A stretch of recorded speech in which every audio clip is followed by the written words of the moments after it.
성도 여러분 반갑습니다. 주 안에서 한 주 잘 보내고 계신지요? 오늘은 봄 양육가정 5번째 시간입니다.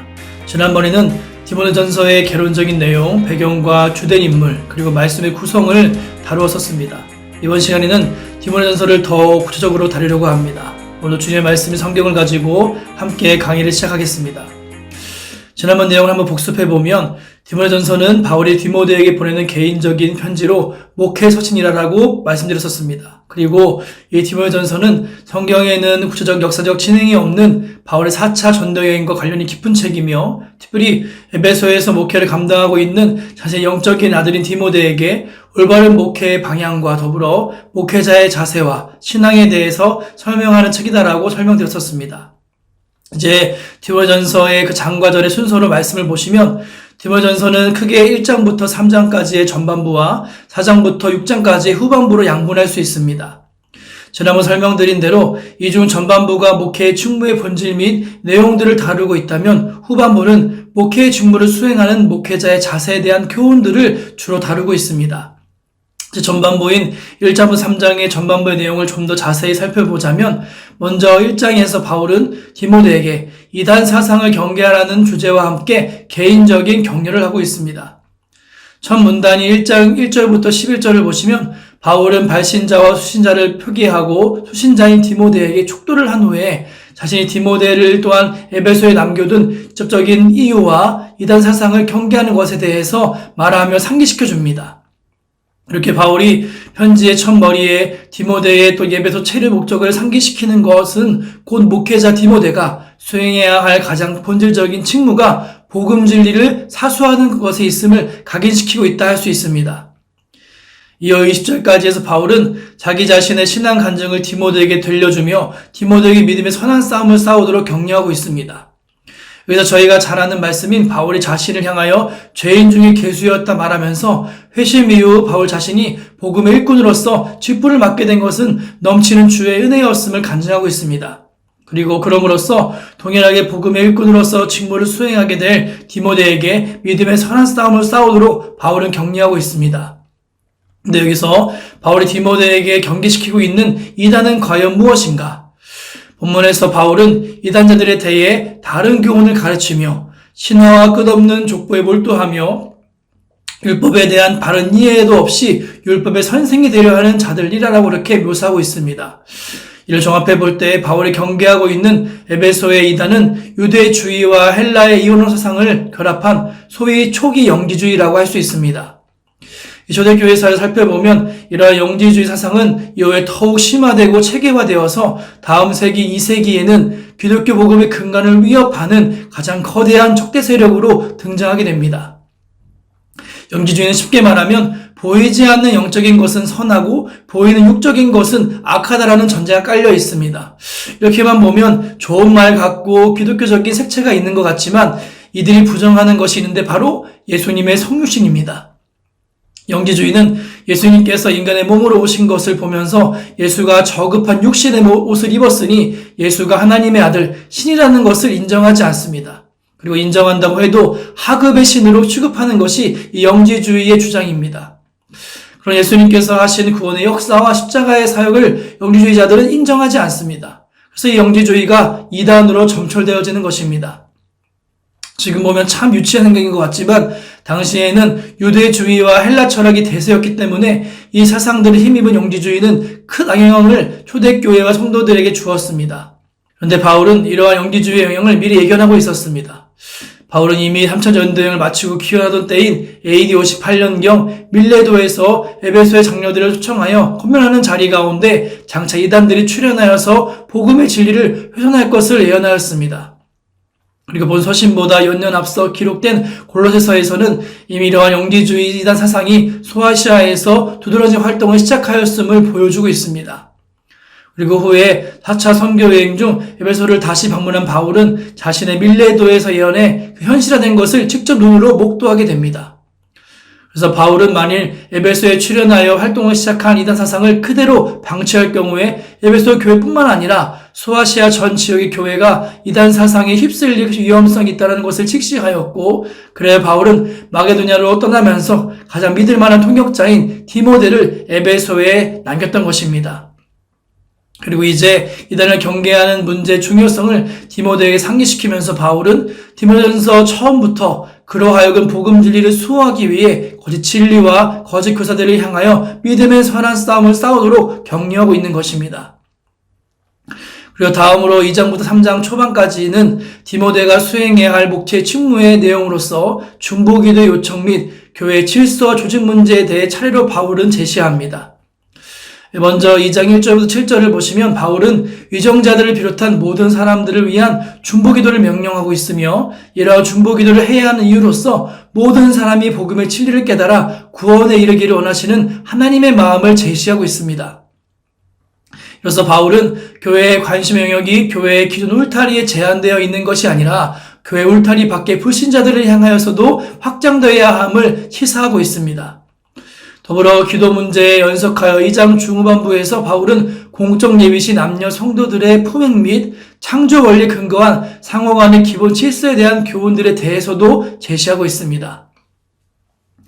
다음 3장 초반부에서는 교회 조직과 연관된 문제로서 감독과 집사의 자격 요건에 관한 구체적인 지침을 제시합니다. 여기서 한 가지 특이한 것은 바울의 귀로 교회 질서와 조직에 대해 교훈하고 있지만 단순히 행정의 차원에서 이 문제들을 다루고 있지 않다는 점입니다.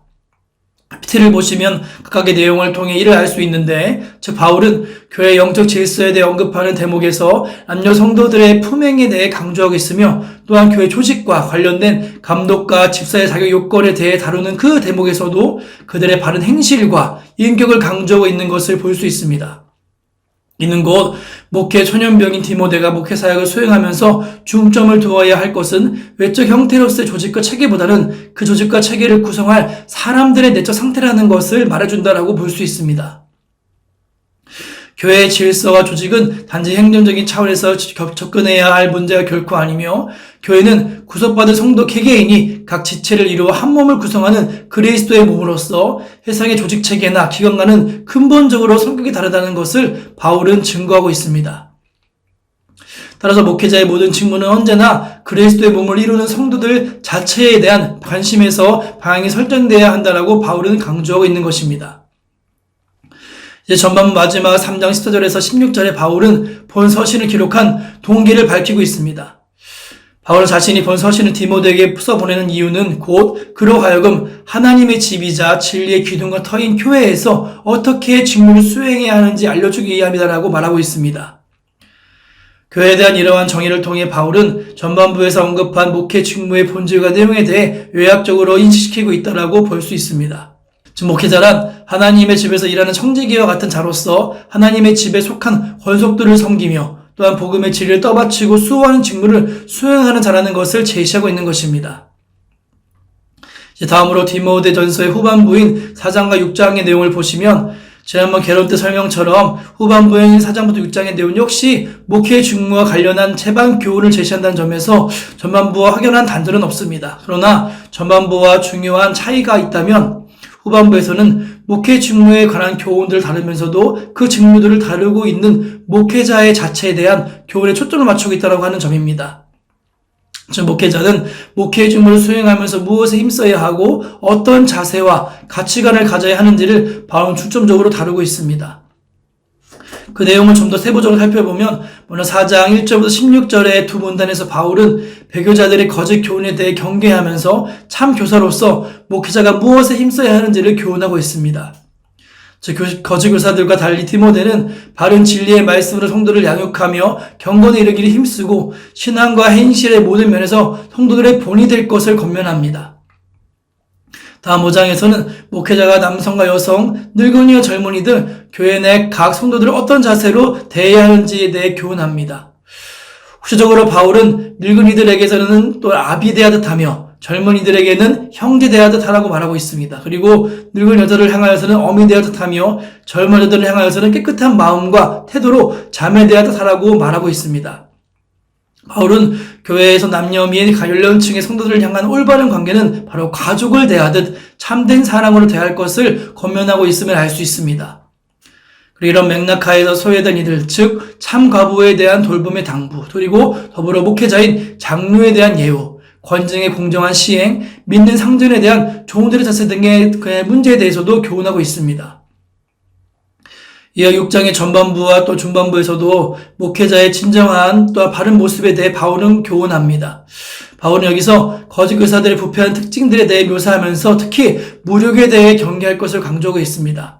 그리고 경건을 이익을 재료로 여기면서 변론과 다툼만 일삼는 거짓 교사들의 행태를 고발하면서 바울은 디모데를 향해 하나님의 사람으로서 그리스도께서 나타나실 때까지 점도 없고 책망받을 것도 없이 믿음의 선한 싸움을 싸울 것을 경면합니다.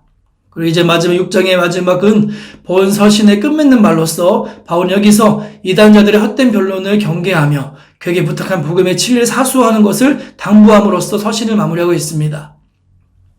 이상과 같이 후반부에서 강조하는 목회자로서의 자세와 관련하여 바울이 디모데에게 제시한 교훈과 권면을 세 가지로 요약하면 다음과 같이 볼 수 있습니다. 첫째로는 경건에 이르기를 힘쓰라는 것입니다. 이 경건에 해당하는 헬라어 단어는 조언이라는 뜻을 다른 접도와 예배하다 혹은 공경하다라는 뜻의 단어를 결합한 용어로서 경건은 하나님께 참된 예배를 드리는 예배자의 마음과 관련되어 있다고 볼 수 있습니다. 즉 경건이란 하나님을 친근히 사랑하면서 동시에 그분 앞에 거룩한 두려움을 가지고 예배하는 자의 모습인 것입니다. 이러한 경건의 자세 일반 성도들에게도 마찬가지지만 특히 목회 주무를 수행하는 목회자가 지녀야 할 가장 기본적인 신앙 자세다라고 할 수 있습니다. 그러나 이러한 경건의 상태는 자연스럽게 도달하는 것이 아니라 신앙적인 노력과 훈련이 뒷받침되어야 한다라고 바울은 말합니다. 따라서 목회자인 목회자들은 경건에 이르기를 힘써 연습해야 하는 것입니다. 둘째로는 성도들을 가족처럼 사랑하라는 것입니다. 목회자의 성도들에 대한 대인관계는 결코 간단한 문제가 아닙니다. 사람들이 다 다르듯이 다양하고 많은 성도들과의 관계에서 목회자들은 종종 엄청난 부담과 어려움을 느끼는 것이 사실입니다. 아마도 연소한 자로서 유약하고도 소심한 성격의 디모데 역시 틀림없이 그러했던 것 같습니다. 그래서 바울은 목회자 디모데에게 권면하기를 여러 계층과 유형의 성도들에게 가족되어야듯 하라라고 그렇게 권면합니다. 이는 성도들을 형식이나 모양으로서가 아니라 마음에서 우러나오는 진정한 사랑으로 대하라는 것입니다. 결국 목회자와 성도들과의 관계는 또한 더불어 교회 안에서 이루어지는 모든 관계는 기술적인 차원의 문제가 아님을 성경을 통해 우리에게 가르쳐주고 있습니다. 이 성도들을 향하여서 얼마나 가족들을 대하듯 대할 수 있는가 하는 사랑의 문제라는 것을 말합니다. 그러므로 나와 우리와 관련된 모든 관계는 오직 예수 그리스도의 사랑과 연결되어지고 지속되어야 한다는 것을 말하고 있습니다. 세 번째로는 물질적인 욕심을 경계하라고 하는 것입니다. 디모데전서는 물욕에 대해 성경 전체에서 가장 직접적인 용어를 사용하여 경계하고 있습니다. 말씀에 바울은 돈을 사랑하는 것이 일만하게 뿌리라라고 말합니다. 또한 부자가 되려 하는 자들은 갖가지 시험과 올무와 조용에 빠져서 결국 멸망에 이른다라고 강하게 이야기하고 있습니다. 이에 더하여 바울은 거짓 교사들의 두드러진 특징 중에 하나가 경건을 이익의 재료로 생각하는 탐욕이다라고 말하고 있습니다. 바울이 왜 이토록 강력하게 무력에 대해 경계하고 있을까? 이것은 바로 본 서신이 일차적으로 목회자를 대상으로 한 서신이기 때문입니다. 즉 물질적인 욕심은 성도들에게도 마찬가지로 위험한 것이지만 특히 목회자들에게 치명적인 독과 같기 때문임을 바울은 말하고 있습니다. 돈을 사랑하게 된 순간부터 목회 사역의 순수성과 참된 경건의 능력은 상실되고 말며 그러나 목회자는 더 이상 성도들을 향한 바른 교훈으로 행역할 수 없을 뿐만 아니라 심한 경우 목회의 성직이 물질적 이익을 채울 도구로 그러한 자유를 전락하고 말기 때문에 바울을 강조하고 있는 것입니다.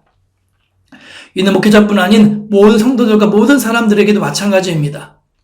바울은 말하기를 언젠가 우리는 예외 없이 주 예수 그리스도 앞에 서게 될 것이며 그때 점도 없고 책망받을 것도 없이 서게 되기를 바라는 마음으로 이러한 주의 명령들을 지키라고 권면하고 있습니다.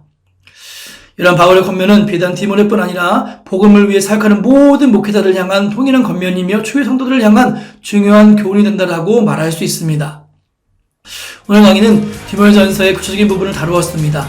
다음 주는 디모데전서의 다음 책인 디모데후서의 개론적인 내용을 살펴보고자 합니다. 아무쪼록 주님 주신 아름다운 봄의 계절 가운데 귀한 주님의 은혜를 누리며 이번 한 주도 주와 깊이 동행하시는 성도분 되시길 소망합니다. 다음 주에 뵙겠습니다. 감사합니다.